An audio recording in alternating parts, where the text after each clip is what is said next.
राधे राधे, हरे कृष्णा। कैसे हो आप सभी लोग? आशा करती हूँ आप सभी परम मंगल में होगे, स्वस्थ होगे, अच्छे होगे। सभी सनातन प्रेमियों को गणपति स्थापना की बहुत बहुत शुभकामनाएं। आप में से बड़े सारे लोग गणपति जी की स्थापना करते हैं, लेकिन बहुत कम लोग जानते हैं कि आखिर हम गणपति जी को बिठाते क्यों। बड़े सारे लोगों ने गणपति जी को बिठा रखा होगा बिना ये जाने कि गणपति जी को हम लोग अपने घर पे बुलाते क्यों हैं। हमारे धर्म ग्रंथों के अनुसार महर्षि वेदव्यास जी ने महाभारत की रचना की थी, लेकिन लिखना उनके बस में नहीं था। अतः उन्होंने गणेश जी की आराधना की और गणपति जी ने महाभारत लिखने का कार्य प्रारंभ किया। आप लोगों को ये पता तो होगा ना कि महाभारत लिखने वाला हाथ गणपति जी का था। वेद व्यास जी महाभारत बोले जा रहे थे और गणपति जी महाभारत लिखे जा रहे थे। गणपति जी ने सहमति दे दी और दिन रात लेखन कार्य प्रारंभ कर दिया। वो दिन रात महाभारत लिखे जा रहे थे। इस कारण गणपति जी को थकान होनी ही स्वाभाविक थी। गणपति जी को थकान हो गई, अतः गणपति जी के शरीर का तापमान बढ़ने लगा। शरीर का तापमान ना बढ़े इसलिए वेदव्यास जी ने उनके शरीर पे मिट्टी का लेप कर दिया। भाद्रपद शुक्ल चतुर्थी को गणेश जी की पूजा की जाती है। मिट्टी का लेप सूखने पर गणेश जी के शरीर में अकड़न आ गई। इसी कारण गणेश जी का नाम पार्थिव गणेश भी पड़ा। महाभारत का लेखन कार्य 10 दिन तक चला। अनंत चतुर्थी को लेखन कार्य संपन्न हुआ और गणेश चतुर्थी को लेखन कार्य प्रारंभ हुआ था।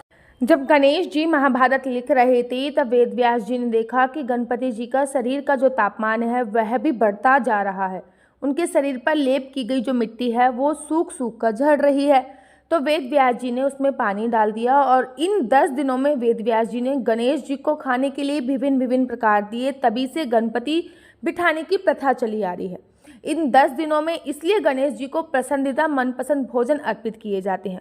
गणेश चतुर्थी को कुछ स्थानों पर डंडा चौथ के नाम से भी पुकारा जाता है, बोला जाता है। मान्यता है गुरु शिष्य परंपरा के तहत इसी दिन से विद्या प्रारंभ का शुभ अवसर भी बोला जाता है। इसी दिन बच्चे डंडे बजाकर खेलते भी हैं। गणेश जी को रिद्धि सिद्धि व बुद्धि का दाता माना जाता है। इसी कारणवश कुछ क्षेत्रों में इसे डंडा चतुर्थी के नाम से भी संबोधित किया जाता है।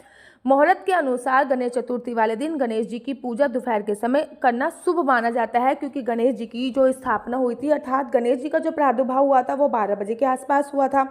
भाद्र मास के शुक्ल पक्ष की चतुर्थी को दोपहर के समय गणेश जी का जन्म हुआ था, यानी कि दिन का दूसरा पहर जो सूर्योदय से लगभग 3 घंटे के बाद शुरू होता है, लगभग दोपहर 12 बजे से 12:30 बजे तक रहता है। इसलिए गणेश जी की पूजा अर्चना वंदना करने के लिए 12 साढ़े 12 बजे तक का जो कार्य होता है, समय होता है, वो बहुत ज़्यादा सर्वोत्तम होता है।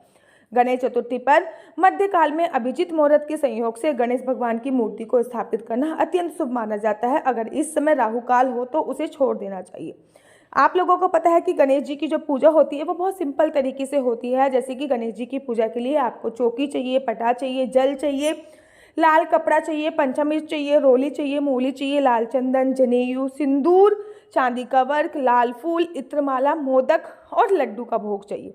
मान्यता है कि सकाम पूजा के लिए स्थापना से पहले आपको संकल्प अत्यधिक लेना चाहिए। संकल्प विधि में आपको हाथ में पान के पत्ते, पुष्प, चावल, सिक्का रखकर भगवान को याद करना चाहिए, अपना नाम बोलना चाहिए, अपना गोत्र बोलना चाहिए और जिस स्थान पर रह के आप जितने दिन के लिए गणपति जी की स्थापना कर रहे हो आपको वो बोलना चाहिए।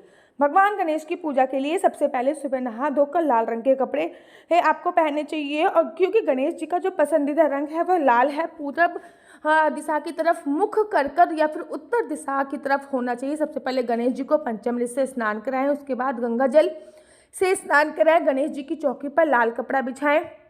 रिद्धि सिद्धि के रूप में आप सुपारी भी रख सकते हैं या फिर कुमकुम और हल्दी का तिलक भी लगा सकते हैं।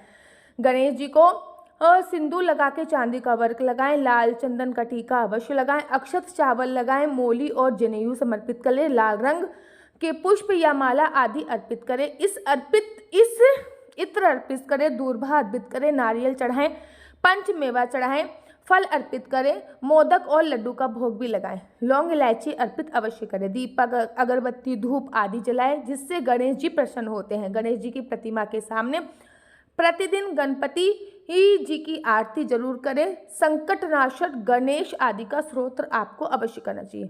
आरती हमेशा कपूर जलाकर करनी चाहिए।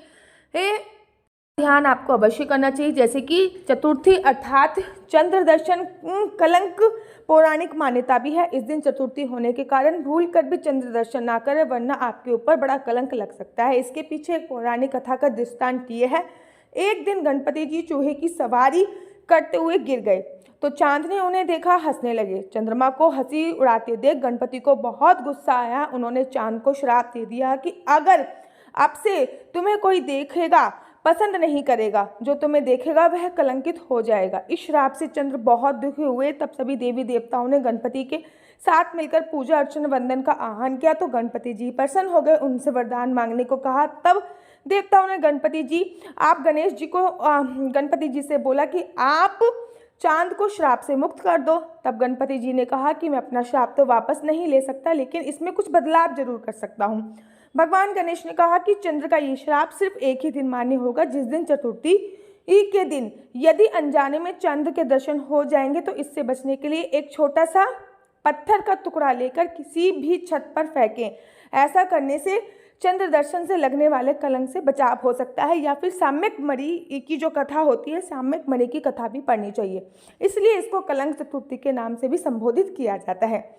आप सभी को बहुत बहुत शुभकामनाएं। स्कंद पुराण में भगवान श्री कृष्ण जी ने स्वयं कहा है कि भाद्र मास के शुक्ल पक्ष में चंद्र का दर्शन करके मैंने खूगर में जल में किया था, जिसका परिणाम मुझे मरी चोरी से मिला था। इसलिए भूल कर भी आज के दिन आप भूल कर भी चांद दर्शन ना करें।